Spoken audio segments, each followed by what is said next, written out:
Let's say you are going to have a face-to-face meeting with a prospect, or this is the first time you're having that client meeting. What are some of the things that you could say to make sure that that meeting is successful or goes the way that you want? Today, I'm going to teach you 5 most powerful sales questions ever that you could use in a client meeting. Now, you have to understand this when you are meeting face-to-face with a client. Now, we're not just talking about closing on the phone. When you are sitting down face-to-face, belly-to-belly, toe-to-toe with a client or multiple clients or prospects, knowing that your body language also comes into play. So the way you present yourself, the way that you dress, all that makes a difference. But today we're going to just focus on the question. Most salespeople, they make this mistake that they let their guards down, meaning that they think, oh, I'm meeting face-to-face with a client. It's already a done deal. No, it's not. Just because you're meeting face-to-face with a client or prospect, it doesn't mean that you've already closed the deal. In fact, if anything, you need to be even more cautious when you're meeting face-to-face. The second thing you need to pay attention to is, what is the outcome that you want, right? Most salespeople, they go into a meeting without a clear outcome, and they think that if they do a good job delivering a lot of data, giving them a lot of information, that naturally they will want to buy. That's not the case at all. You need to set the tone and set the agenda in the beginning. So at the end, so the closing part or signing the deal, that becomes a very, very natural conclusion of what should happen next. But you need to be very, very strategic about it. So question number 1, and that is this. What motivates you to meet with us today? That's it. What motivates you to meet with us today? Now, why is that question so powerful? Because that question gives you some information, some intel. It tells you what are their motives, right? Why? It's just like, why are we having this meeting today? Instead of asking that way, it's, so what motivates you to have this particular meeting, or what motivates you to have this meeting today? Then the prospect would do 80-90% of the talking. And what you should do is now taking notes, paying attention. What are they saying? And let them talk. Don't interrupt them. Let them talk.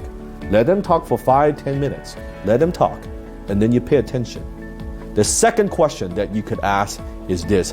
Exactly what are we trying to accomplish today here? That's a very powerful question. See how that is very, very outcome driven? It's very goal oriented. Exactly. I like to use the word exactly. What are we trying to accomplish here today? And boom, again, a simple question, open-ended question. Let your prospect talk. Let them talk 80-90% of the time. And the third question that I like to use all the time, especially if I am doing any kind of consulting or brainstorming kind of work, I would have a big whiteboard kind of maybe behind me right here. And then I would ask this question: where are you today and where do you want to be? Now that question is so powerful because it tells me exactly what's the status of the company, right? Where are they what are their frustrations, what are the pain points, and then where do they want to be?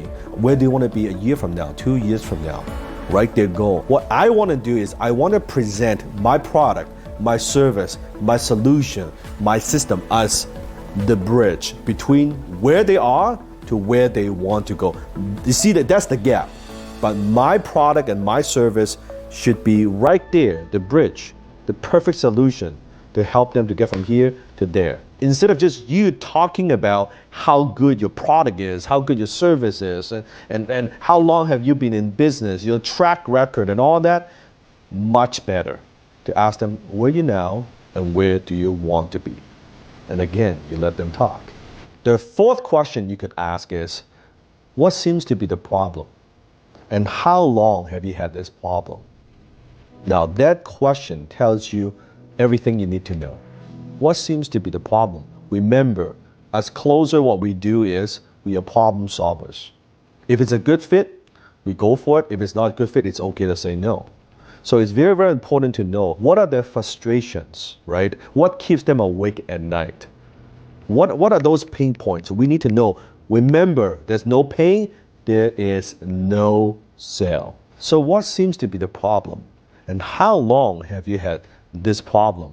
And they might reply, oh, our problem is A, B, C, and D. And we've had that problem for more than 3 years now. And we've tried different vendors and we couldn't solve the problem.